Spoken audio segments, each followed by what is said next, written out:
Hey team, Bill Storm here with you, and today we're going to continue our study of John Maxwell's book, High Road Leadership. We're on to chapter 3, which is titled Acknowledge Your Humanness. So let's see what John has to say, and then I'll comment on it, and we'll finish with some action steps for leaders that you can take to take your leadership in your influence to the next level. So John emphasizes the importance of acknowledging one's humanness as a leader. We'll talk about what that means in just a second. So this chapter encourages leaders to embrace vulnerability, something a lot of us don't like to do, especially men, right? Accept mistakes and prioritize connection over perfection, really. So it's all about the relationship, not just about the detail, right? So when leaders authentically show their humanness, they foster trust and create a culture of openness, innovation, and collaboration. So what we're here to do is explore some key takeaways from chapter 3, and then we will finish up with some actionable steps that we can take and implement to lead more effectively. So key takeaway number 1 from my notes. Number 1, embrace vulnerability. So John says, in an era where leadership is often equated with strength and infallibility, John argues that vulnerability is critical to strong leadership. So leaders who acknowledge their imperfections and shortcomings demonstrate authenticity, which builds trust within the team. And this type of transparency creates a safe environment where team members feel comfortable sharing their ideas and concerns. So when leaders let their guard down, express uncertainty, or ask for help, they empower their team to do the same. Vulnerability should not be seen as a weakness, but as a strategic asset. So let's talk about that for a second. Do we agree with that? Well, for me, I definitely do. I do not want to follow a leader who hasn't been down the path that they're asking me to go. If they have no experience whatsoever. Matter of fact, I had that experience where I worked with a sales manager. And the sales manager was trying to lead people and tell the people that were actually out in the field what they should be doing. And if they weren't getting the results they want, why he thought they weren't getting the results that they wanted. So he had such a pumped up ego. And for him, it was all about showing himself as being strong and being infallible and just being this all-knowing person, that he failed to gain the trust of his people, because while he thought that he was being effective in showing strong leadership, his people that were out in the field were looking at him thinking to themselves, I can't follow this person. This person hasn't done the job that he is asking me to do. How could he possibly lead a team when he just doesn't have the experience? So in this situation, that sales manager could have done something very, very differently. He could have been more vulnerable, and he could say, listen, I haven't done the particular job that you all have done, but I have been in sales for a long time, and I have a strong background in sales. And I wanted to share with you some of the things that I want to share my story of where I started,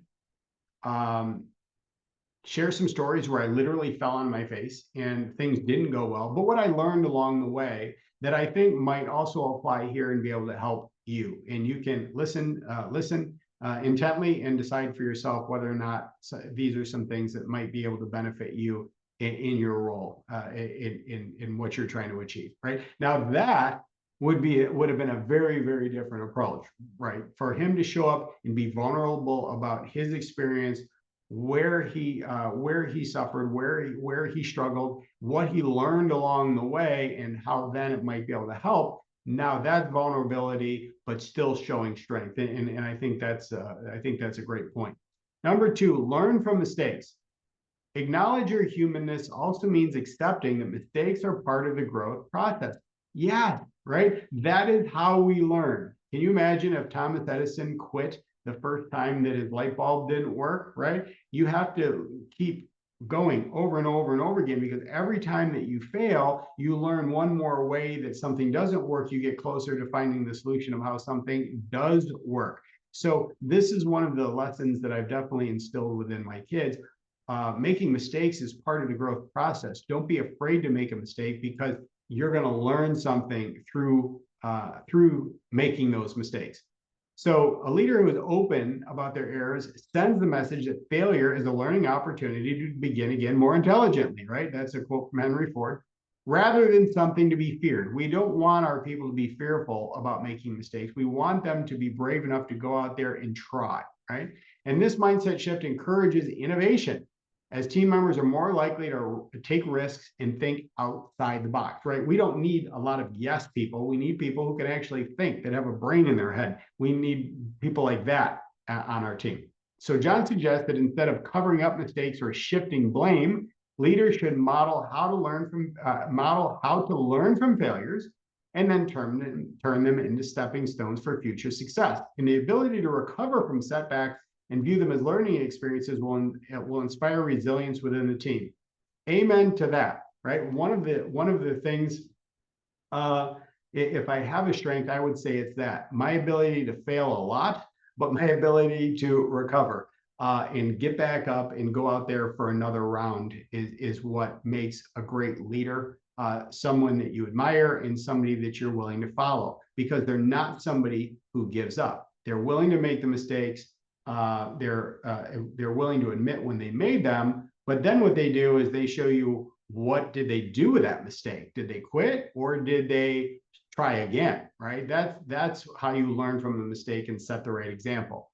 Number 3, John says, build genuine connections. Leadership is fundamentally about relationships. So acknowledging your humanness allows leaders to build deeper, more authentic connections with their teams, right? When leaders focus on understanding the people they lead, not just as employees, but individuals with emotions, aspirations, and challenges, they create a culture of mutual respect.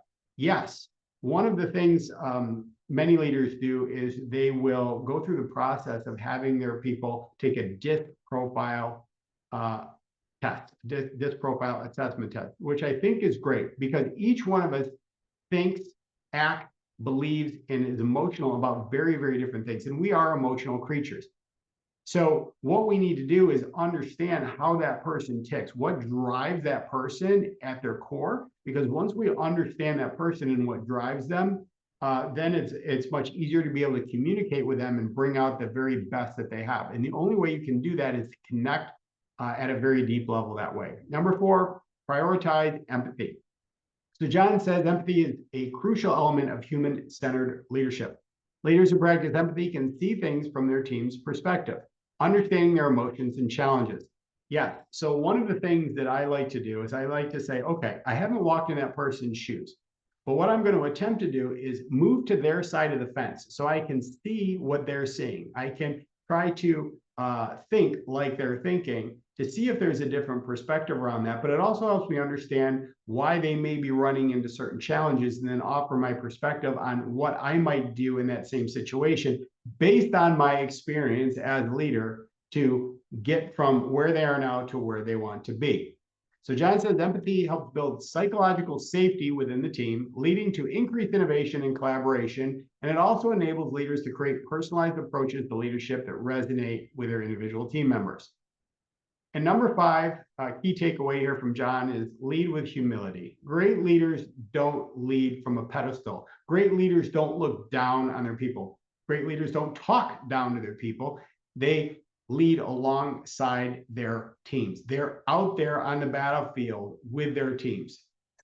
Humility allows leaders to acknowledge that they don't have all the answers and that their success is rooted in the contributions of the entire team, right? So if I'm looking at building a team, I want to look to the left and I want to look to my right, and I want to know that those people, I have their back and they have mine, and we're all in it to win it together.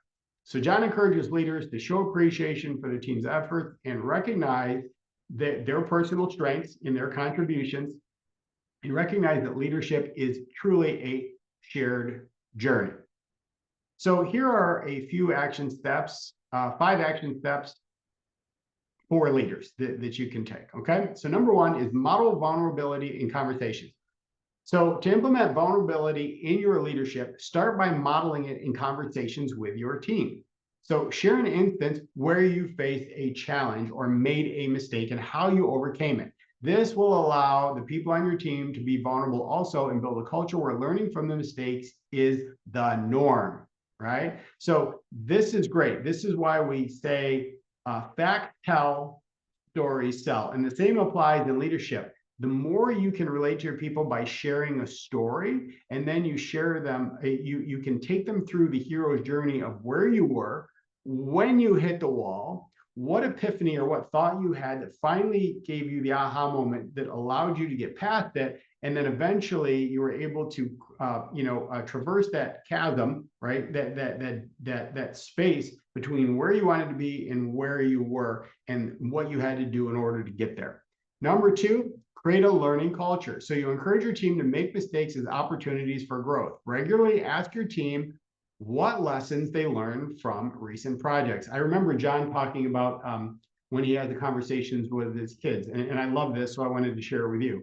John always asked his kids after they have an experience, he said, what did you love, but what did you learn, right? What did you love and what did you learn? What a great question a leader can ask their team members. What did you love about the experience?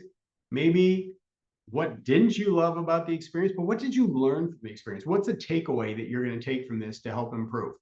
Number three is build personal connections. Again, take time to know your team members on a deeper level. That doesn't mean you're going to go hang out with them on a personal level. I think you have to keep your professional distance, but get to know them on a deeper level and schedule regular one-on-one check-ins to understand their goals. I remember early on, my first mentor, we would have 90-day performance reviews. And those performance reviews were basically for him to share with us or with me in particular, what kind of progress he felt that we made and what we needed to do to continue that growth journey. And I always walked away from those feeling very, very good, like he understood me and he was paying attention. When sometimes you don't feel like the leader is actually paying attention to you or whether they even care. But my mentor did that. He took the time to really connect and write down very specific notes about the personal things that he saw, where he thought that I was growing and then where I still needed some work. Number four, practice empathy in decision making. So before making decisions that impact your team, take a moment to consider how it might affect them personally and professionally. Encourage team members to share their thoughts and concerns during decision making, ensuring everyone's perspective is heard and valued. So here's an example. If you're going to make a decision that's going to impact your team, and it relates to one of your team members specifically, a great thing that you can do is pull that team member aside and say, hey, listen, I've thought about all of the different feedback I've gotten in this certain area, including yours. And this is the decision that I am going to be making and presenting to the team. And I wanted to let you know how I came to that decision and how much I appreciate your contribution to that. Whether or not you're going to go along with the suggestion that person had, at least you're acknowledging that, and I think that's great. Number five, and the last one, is show gratitude regularly. Acknowledge the contributions of your team. Each person that you have on your team is there for a reason, otherwise they wouldn't be on your team. Each one of them has a certain measure of gifts and talents that they bring, and you want to make sure that you acknowledge them for their contributions to the team, because really and truly, we are all stronger and smarter together. So there's some food for thought this week. I hope you enjoyed that. If you need any help, please feel free to reach out. There's several ways that I can help you grow faster. If you've got an upcoming event, I would be glad to have a conversation with you about how I might be able to contribute as a speaker for that. I also conduct full and half day leadership training workshops. If you're planning for the next quarter on some specific training that you'd like to have for your team. And of course, I do work with people privately. Those are my VIP clients, which I truly, truly enjoy that work, developing those deep relationships with the clients that I'm working with. So other than that, have a great week, and we'll look forward to seeing you again next week.